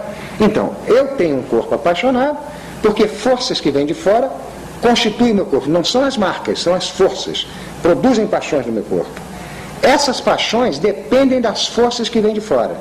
Por isso, todos os corpos, todos nós, oscilamos nas nossas paixões. Ora com raiva, ora com ódio, ora com cólera, ora com amor. Nós não paramos de fazer oscilações. Fazemos oscilações o tempo inteiro. As nossas paixões nos tornam sujeitos oscilantes. E o Spinoza tem aqui um dito muito engraçado. Ele diz que o profeta, atenção, o profeta é um homem das marcas e um homem das paixões. Então ele vai dizer que o profeta trabalha com marcas e paixões. Ora, se o profeta trabalha com marcas e paixões, procure o profeta no momento em que ele teve uma paixão agradável, que ele vai fazer uma ótima predição. Isso é grave, isso daqui não se reduz ao profeta não, viu? Isso passa para o nosso campo social. O que Spinoza está dizendo é que todos esses mecanismos interpretativos que tem aí, tem como fundamento marcas e paixões, a oscilação das paixões. Leia as cartas do Kafka para o pai dele, que vocês vão entender exatamente o que está se passando. O Kafka dizia para o pai dele que ele não tinha condições de conversar com o pai dele, porque o corpo do pai dele era um corpo apaixonado. E o corpo apaixonado não para de oscilar. Então aquela oscilação daquele corpo, é dali que vem tudo. Então você nunca sabe o que vai surgir ali. E o nosso campo social não para de produzir corpos apaixonados. Por isso que um garotinho de 15 anos, quando entra no escritório, a primeira coisa que ele faz é olhar para o olhar do chefe, para ver como é que está aquele corpo apaixonado naquele dia. Se tiver bravo, está terrível. É esse o nosso campo social, produção de corpos apaixonados e produção de marcas. É isso que Spinoza está dizendo. Vamos passar por isso, ultrapassar isso. Cláudio, certas pessoas que acho que você chamaria de espinosistas, como Kafka, o Van Gogh, o Castaneda, eles trabalham com o terceiro gênero de conhecimento, com a intensidade. Dizeriam isso. Eles são homens ou eles já são uma superação do homem? Olha aqui uma pergunta terrível que você me fez, né? O Nietzsche diz, olha, eu não conheço alguém que não seja homem, né? O Nietzsche diz que essa questão, eu só posso responder por Nietzsche, eu não tenho como, Spinoza não tem como responder, não tem operador para responder por Spinoza. Essa questão do aparecimento de linhas novas ainda não surgiu. Ainda não surgiu. Você vê isso aqui, vê isso ali. Mas no Dom Juan, no Castaneda, o Dom Juan é capaz de fazer coisas inimagináveis, né? Para a consciência, né? Inimagináveis para a consciência. Para o homem da consciência em matéria de poder. A prova do Castaneda é se jogar de um abismo. E ele não morre, ele cai para o Naual, ele cai para o campo das puras forças. Atenção, atenção. Essa é uma leitura fantástica do Castaneda. Essa é. Quem jogasse no abismo cai lá embaixo. Porque senão a natureza não tem força de gravidade. Veja bem o que eu estou dizendo. Veja bem. Quando a NASA quis mandar um foguete à Lua, o que ela teve que entender primeiro? Entender que há uma força da gravidade. Se há uma força da gravidade, você para mandar um foguete à Lua, você tem que produzir um foguete com força suficiente e velocidade suficiente para ultrapassar a força da gravidade. O que a NASA fez? Em vez de tornar a natureza um mestre, em vez de se subordinar à natureza, se associou com ela e entendeu que foi a Lua. Certo? Se o Castaneda está dizendo para a gente se atirar lá no abismo, ou ele, pelo menos, o Dom Juan se atirar, aí é a leitura que o cinema americano está fazendo do Castaneda, a leitura de consciência. Não é isso. Toda a questão do Castaneda é nos explicar em termos de natureza. Entender a natureza, ou seja, o Naual é a natureza para tomar conta do tonal. O tonal é a consciência. Exatamente para não permitir que a consciência fique nessas tolices. Caia nessas tolices. Mas se não der para explicar, tudo bem agora aqui. Mas como entender isso sem ser uma simbologia, então? Não é ao pé da letra, não é uma simbologia, então o que é? Você quer perguntar, está dizendo que a leitura do Castaneda não é literal. Não é literal. Não é literal no seguinte sentido. Por exemplo, quando você pega a leitura da biologia molecular, pega a leitura da biologia molecular fora dos quadros matemáticos, onde estão passando palavras em português, e lê, por exemplo, a ideia de enzima. Lê a ideia de enzima. Eu estou falando de ideia de enzima, porque enzima é uma ideia, né? Ainda que existe no real.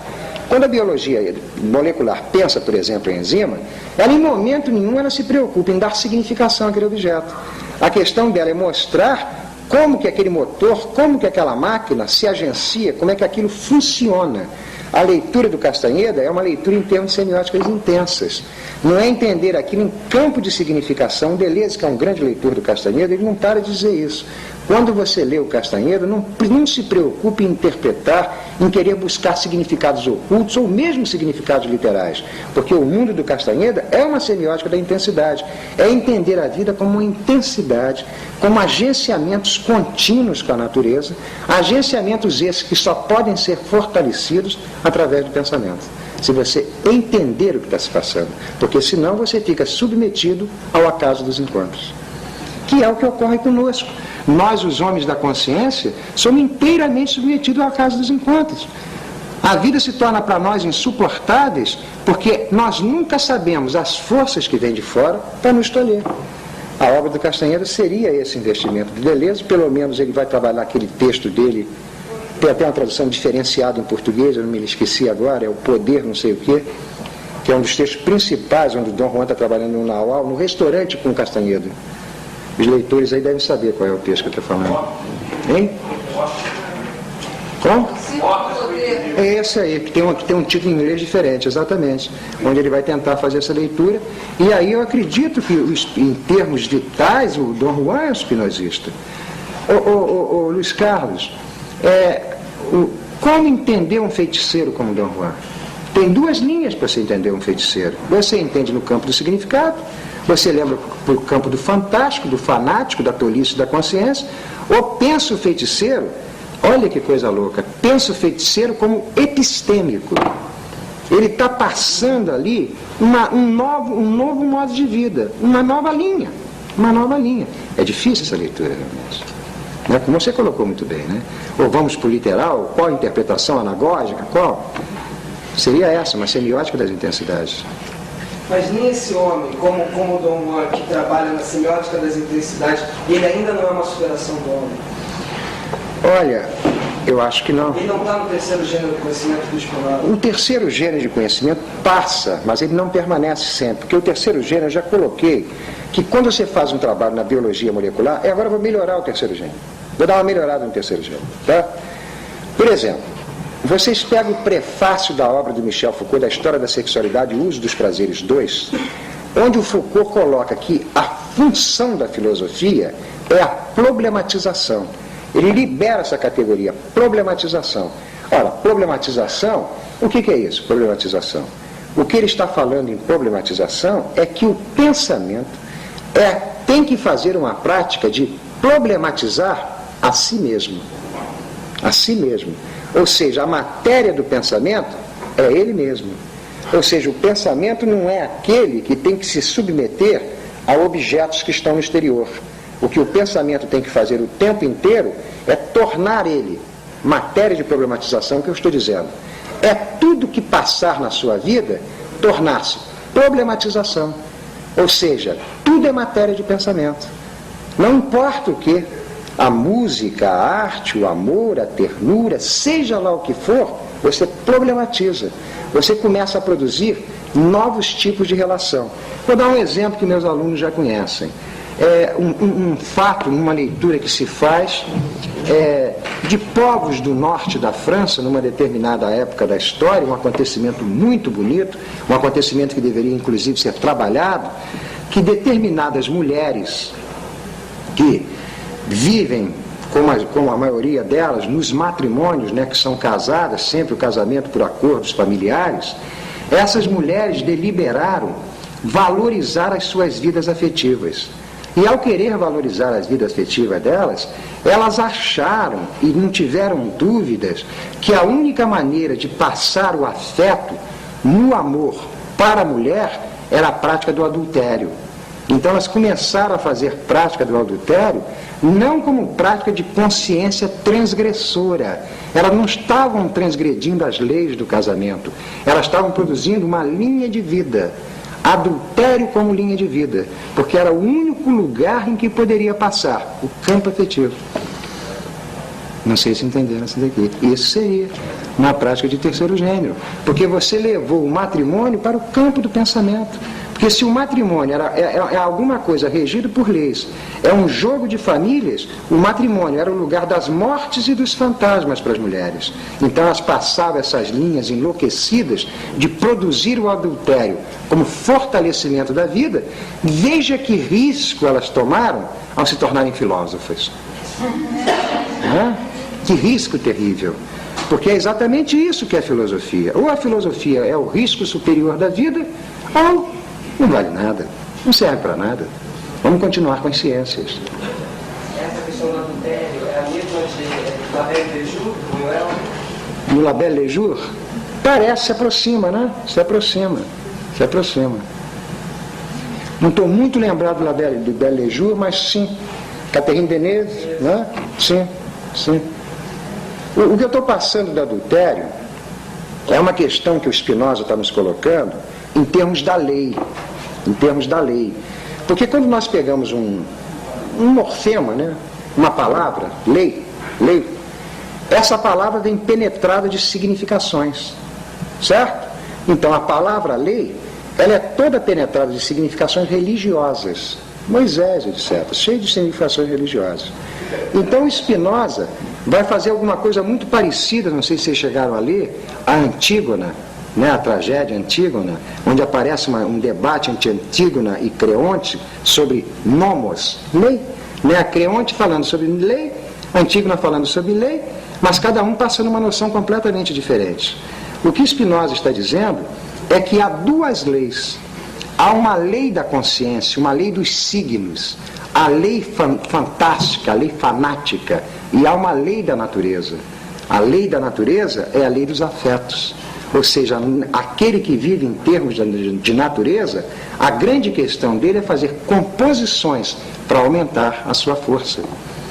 Então há essa diferença de lei, né? Você, quando pensa Spinoza, fica muito surpreendido, porque ele está mostrando duas linhas na vida. Uma linha em que você é comandado pelas leis autoritárias, as leis que geram obediência, as leis do poder político e a lei da própria natureza. A primeira, você transgride. A segunda é férrea. A segunda, ou você entende, ou você não ultrapassa. Entendeu?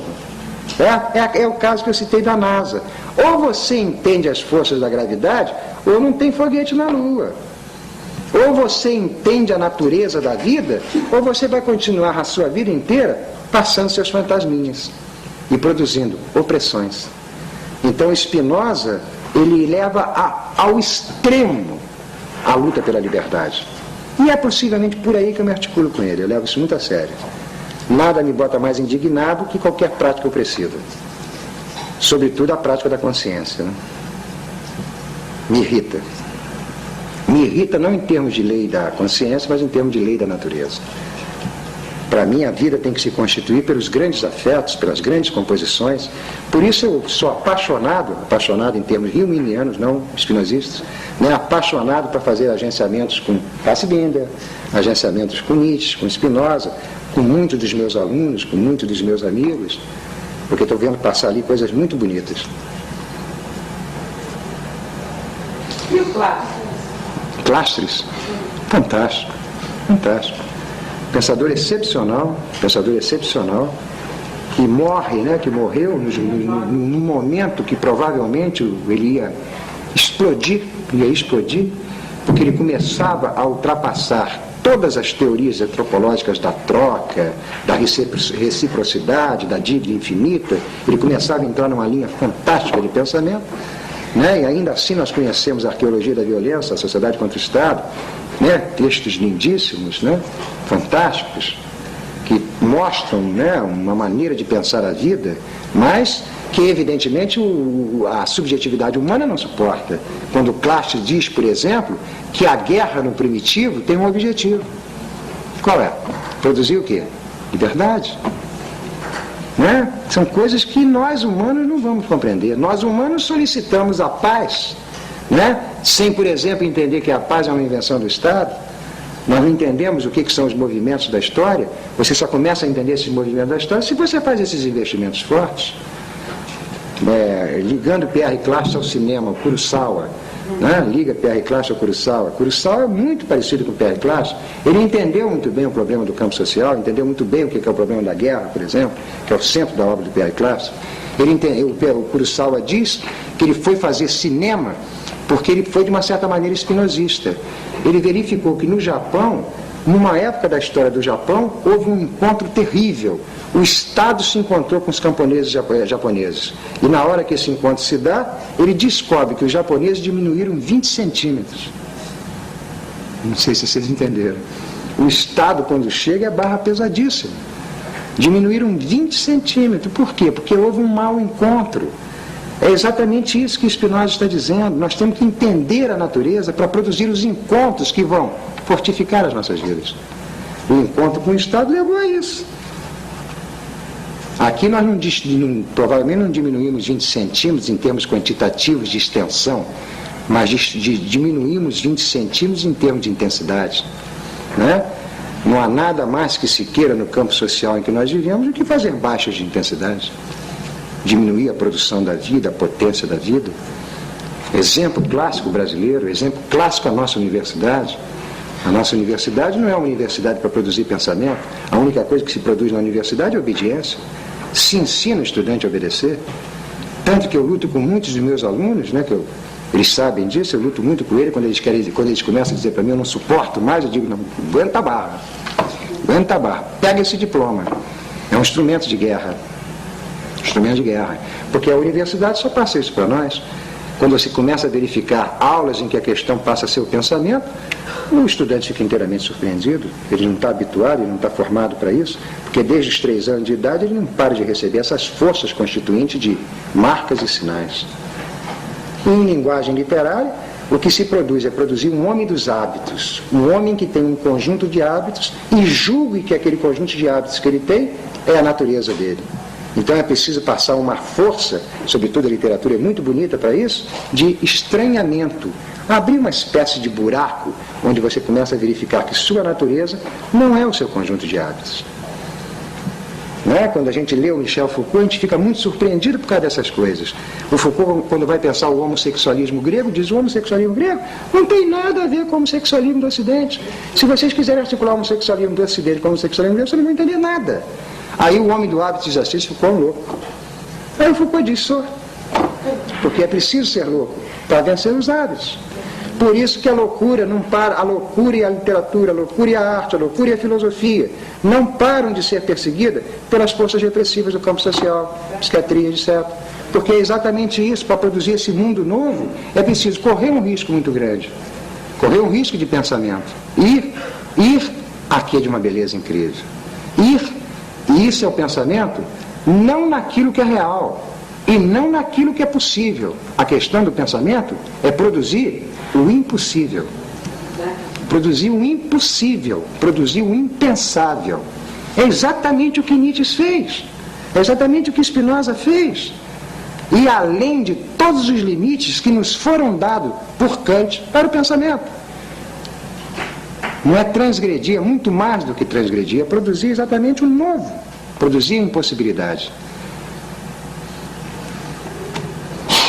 Professor, quando Bergson pensa a intuição com a intuição do outro, Intuição?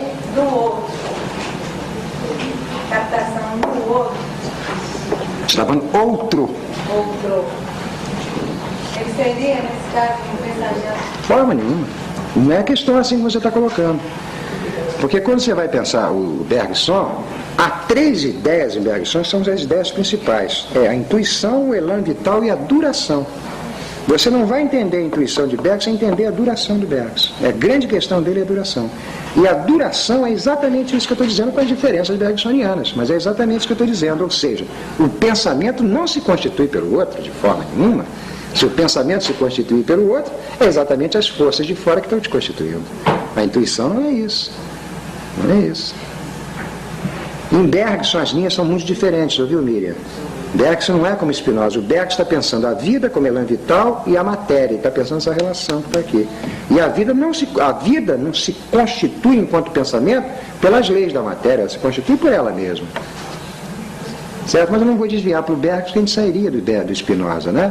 Mas procura rever essa questão da intuição do Bergson, ligar a durée, a duração, que você vai entender bem o que ele está falando. E se aproxima muito disso que eu estou dizendo do Spinoza. São pensadores malditos que atravessam a história. Ainda que o Bergson seja maldito, muito interessante, que era da Academia Francesa, né? Muito estranho, mais estranho dos malditos. Aliás, ver o retrato do Bergson, você já disse, só pode ser um maldito, porque isso não é um homem, isso é uma loucura aquilo dali, né? Agora, esses pensadores, é exatamente o que é a filosofia. Ou a filosofia é uma serviçal das epistemologias, das teorias das ciências, ou a filosofia está trazendo alguma coisa de novo. E isso eu não paro de dizer sempre, né, para aqueles que estão estudando filosofia: olha, o nosso risco é muito grande. Ou nós vamos ser meros serviçais do Estado e somos, né, praticantes de opressão. Filosofia é simultaneamente a produção da liberdade, a produção do pensamento, a produção da ciência, a produção da arte, a produção da vida. O que eu estou dizendo para vocês, então, em termos de terceiro gênero de conhecimento, ou em termos de liberdade, ou nessa questão que você me colocou, é que, segundo Spinoza, a vida talvez ainda não tenha começado nesse planeta. Que coisa! Que coisa! E só tolo não sabe disso. Só quem não quiser pensar, né? O que é as nossas vidas. A verdade é que nossas vidas são vidas determinadas pela consciência. As nossas vidas se tornam tão pesadas, tão opacas, tão insuportáveis, que a gente fica pedindo a morte, pelo amor de Deus. E aí damos meios para Freud pensar instinto de morte. Mas essa tolice. Mas é porque é a fadiga, a insuportabilidade, a opressão o tempo inteiro. É a luta por essa liberdade, que tem que passar por campo epistêmico, campo de arte, campo de luta, permanentemente. Se vocês querem saber se por acaso eu articulo Spinoza com Marx, por exemplo, sim, articulo. Articulo Spinoza com luta de classe. Articulo também. Você articula Spinoza com Jung? Jung? Ah, demais. Demais. A Jung? Não. Não, de forma nenhuma. Já te disse isso que não. Eu já coloquei para vocês que a questão do Spinoza é esse terceiro gênero de conhecimento que não pode pressupor um arquétipo. Não pode pressupor isso. Se você partir de um pressuposto arquetípico como constituinte de tudo, da subjetividade, você está partindo de um anterior às forças. Eu não estou dizendo que o Jung não é um grande pensador. Inclusive foi Jung que fez grandes combates a certas tolices freudianas. Foi ele. Passa linhas um pouco diferenciais. Eu, se tivesse que escolher entre Freud e Jung, eu ficava com Jung, né? Passa um imaginário muito bonito, mas não é exatamente isso que era Spinoza. Não. Spinoza é um negócio de bomba, é violência. Ou melhor, violência não. Violência é o que nós vivemos, né? Violência é o mundo em que nós vivemos. Ou para você, Fassbinder não é violento. Ele não. Fassbinder não. Violento é o que nós vivemos. Violento é a tolice que nós vivemos. Quando Fassbinder passa aquele cinema que o homem não tolera por causa da moralidade do homem, ele está passando uma força espinosista ali muito grande. Mostrando que tolices nós vivemos. À espera de quê? Não? Isso. Termino ou não? As leis da natureza são imutáveis, né? Olha, a palavra imutável é equivocada. Por quê? Porque o que Spinoza chama de lei da natureza são encontros de corpos. Não há uma lei, há encontros. Determinados corpos se encontram e aquele encontro é regido por leis férreas e necessárias. Ou seja, a lei é um efeito de encontro de corpos. Não há lei primeiro, depois encontro de corpos. Porque aí você está esperando um Deus que fez a lei para ver encontro de corpos. Não, os encontros de corpos geram as leis. Por exemplo, quando a NASA se encontrou com a gravidade, quando a força do corpo da NASA se encontrou com a força da gravidade, gerou as espaçonaves que vão lá em cima. Por isso que não seria possível existir o impossível. O impossível, o que eu estou chamando de impossível, é uma coisa muito simples.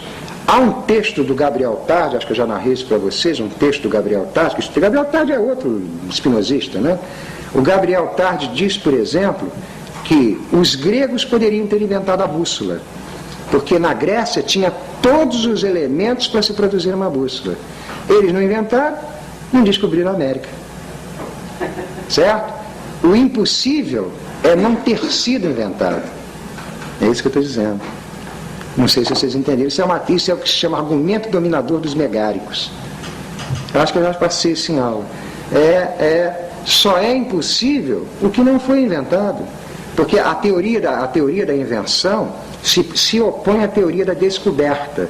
Descoberta é um desvelamento, você descobre o que está escondido. A ciência faz isso. A invenção é uma produção. Ou seja, se algo não foi descoberto hoje, vai ser descoberto amanhã. Se algo não foi inventado hoje, não vai ser nunca. Porque hoje é que os elementos estavam reunidos para serem conjugados. A invenção é uma potência, um poder da vida. Então há uma diferença entre a noção de lei que você colocou. A lei não é uma escrita, não é uma escrita prévia à relação dos corpos, embora nós pensemos assim a partir da invenção do Estado. Não é? Mas a escrita não inventa a lei. A escrita é um mero efeito, são meras marcas. O que tem são relações de forças na natureza. Então toda a natureza se explica por essas relações de forças. Não adianta você querer ultrapassar isso. Exemplo, a entropia, segundo o princípio da termodinâmica, é uma realidade da física. Está aí. Está aí a entropia, né, que caminha, né, para o fim calorífico, né? E a vida é o quê? É nega-entropia. A vida é exatamente a negação de entropia. A vida, para se dar esse planeta, o que a vida teve que entender primeiro? A entropia. Porque isso é intransgredível, a natureza não é transgredível. Transgride-se as leis dos homens ou do social. Na natureza, não. Você pode colocar isso em geral.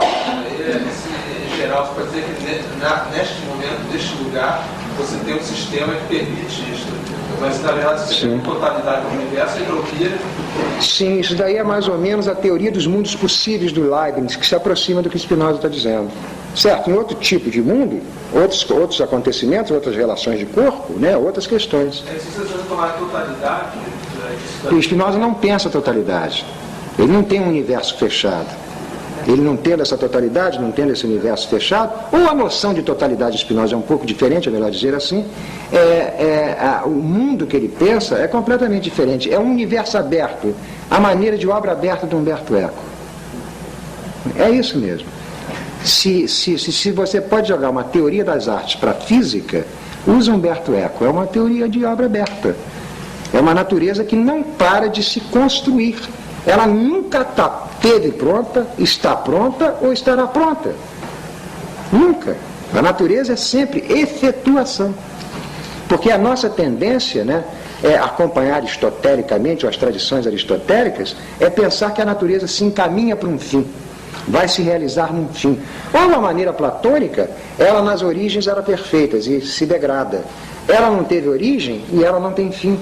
Ela é autoprodução eterna. Nunca vai se consumar. Ou seja, é processo, é devenires. Haveria uma ligação entre Deus e o terceiro gênero? Deus e terceiro? Sim, claro, claro.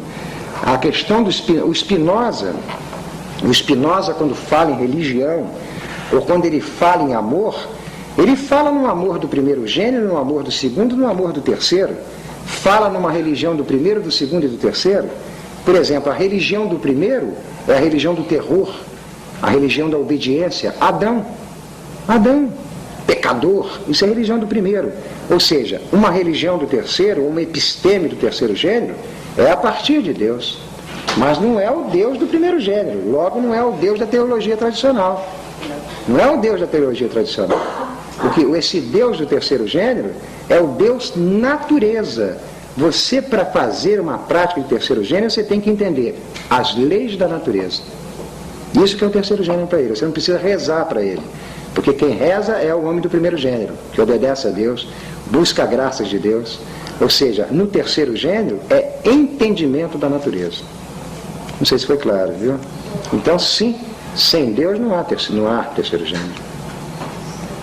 É um momento muito difícil para te explicar tecnicamente isso daqui, seria uma teoria da essência, da existência, é impossível tecnicamente eu te explicar numa aula só, mas o que Spinoza está dizendo é que sim, associação com Deus para passar uma vida superior.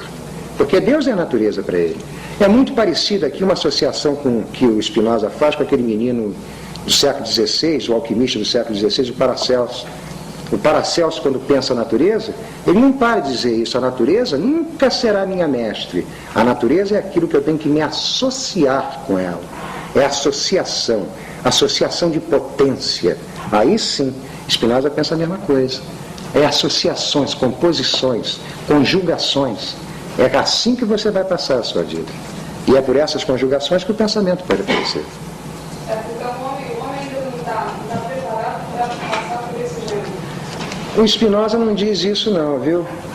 Não. Isso é questão já de alguém mais barra pesada, que é o Nietzsche, né? O Spinoza diz que esse terceiro gênero, que ele chama de estado de beatitude, estado de alegria perfeita, porque há uma alegria de primeiro, uma alegria de segundo, uma alegria de terceiro. Ele diz que há uma alegria de terceiro gênero, que é a beatitude, que é a associação com Deus. Então ele está preparado. Ele entrou. Porque no início você falou que Deus não cria, ele Produz, né? produz. É.